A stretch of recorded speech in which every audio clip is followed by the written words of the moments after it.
My name is Linda Campbell. I'm a military veteran of 25 years.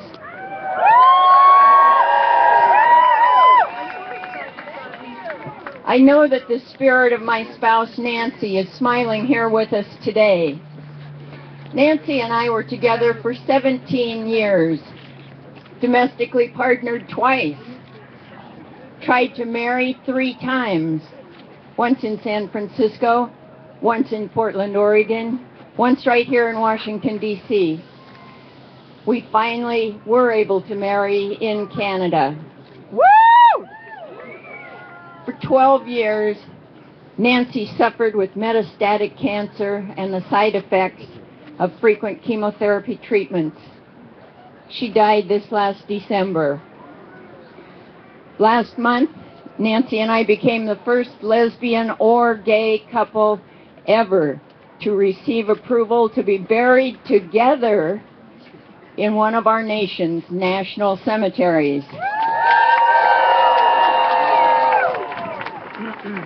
Our country is changing, and it's my hope and expectation that other loving couples will see their unions respected in such a way very soon. I recall during the last few months of Nancy's life, when she was on oxygen, she could move only with great difficulty between the bed and the couch.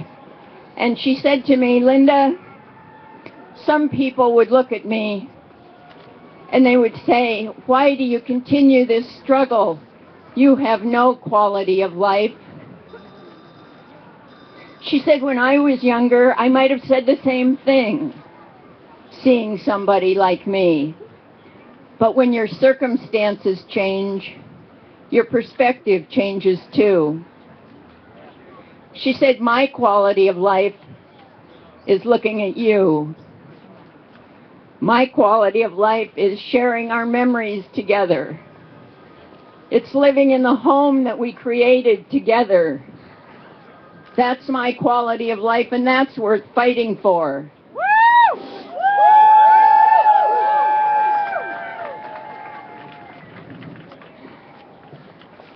That's the kind of love that Nancy and I shared.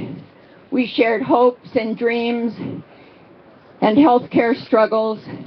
We were there for each other in sickness and in health.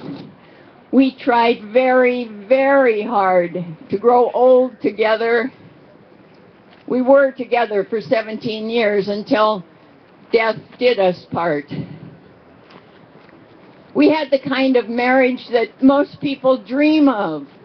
Young people, old people, gay people, straight people. Nancy and I felt the joy of marriage. We had the love and commitment of marriage, but we could only yearn to have our marriage be respected by the laws of our land. Nancy would be so proud and so very happy to be with us here today as we stand on the cusp of marriage equality. Thank you.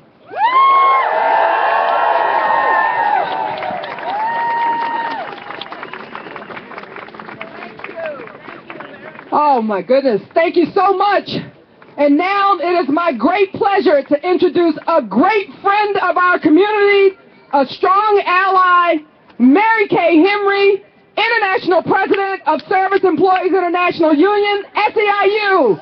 Mary Kay. Thank you, Darlene, and let me join this crowd in saluting the courage of Lieutenant Colonel Linda Campbell and her incredible stand-up presence with us here today. Good morning, brothers and sisters. I am a vessel for the hopes and dreams of millions of working people who share a deep commitment in the fight for marriage equality. We know that all across this land, our fight for the freedom to marry is tied to our fight for equal economic justice for all. And I stand here on the hopes and dreams of a registered nurse who does not want to have to risk her license to call the same-sex partner of a loved one who's been denied marriage and equal protection under the law. I stand here on behalf of the janitors and security officers all across this union who have come out and who are sharing with their brothers and sisters the deep desire to have 1,100 economic rights and responsibilities that can only be conveyed through marriage. I stand here on behalf of the hopes and dreams of all of us who want a more just and equal world and who are committed to fighting shoulder to shoulder as we knocked on doors in Maryland and Minnesota and Washington this past fall and fought for marriage equality. We fought for voting rights for all. We fought for immigration rights for all. And so many of us here in this crowd today see the freedom to marry as an essential right for all of us in this country, not just for me and my 25-year partner, Paula, but for all of us in this country that are fighting for the freedom to marry so that we can assume the fullness of our humanity in this nation once and for all. Denounce hate, embrace love. Denounce hate, embrace love. Denounce hate, embrace love. Denounce hate, embrace love. Thank you all very much.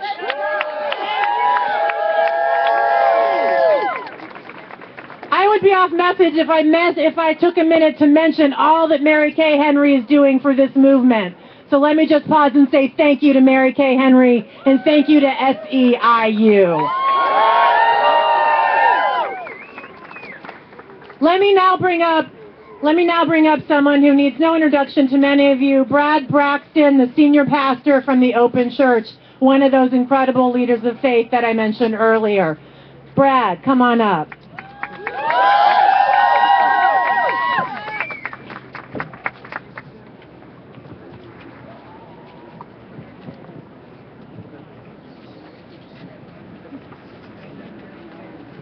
Good morning. I am the Reverend Brad Braxton, Senior Pastor of the Open Church in Baltimore, Maryland, and Professor of Preaching at Southern Methodist University in Dallas, Texas. My support of marriage equality is an endorsement of justice and love. Marriage can be a moral good that strengthens individuals and communities. Denying access to the fullness of that moral good on the basis of sexual orientation is politically unjust and morally inappropriate. My faith commitments compel me to seek justice for all. Justice involves fair access for all people to the goods and services a society has to offer, including the moral goods. As a Christian pastor and theologian, I realize there are many religious views about same-sex marriage. These diverse views need to be discussed and debated in a respectful manner in religious communities and other public venues. Nevertheless, my enthusiastic support for marriage equality is rooted in a sense of political justice. Marriage equality ensures basic rights. It does not demand that faith communities alter how they perceive marriage from a religious standpoint. Furthermore, as an African American Christian pastor and theologian, I feel a moral obligation to advocate for marriage equality.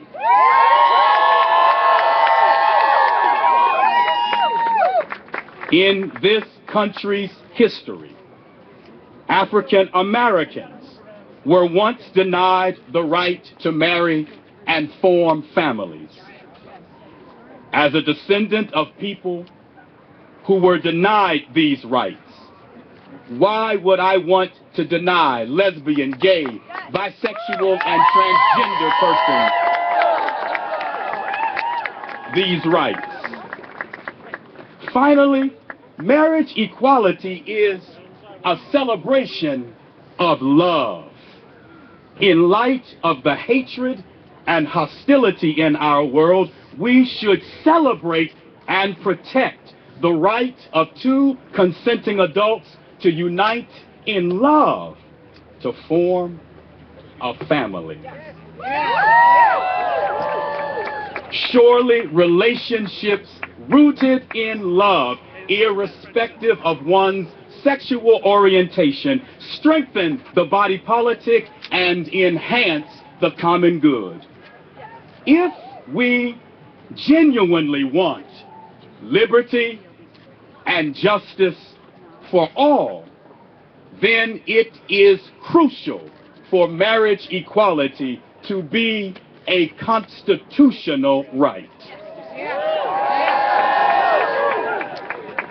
By saying yes to marriage equality, we affirm that the small word all is really big enough to include everyone.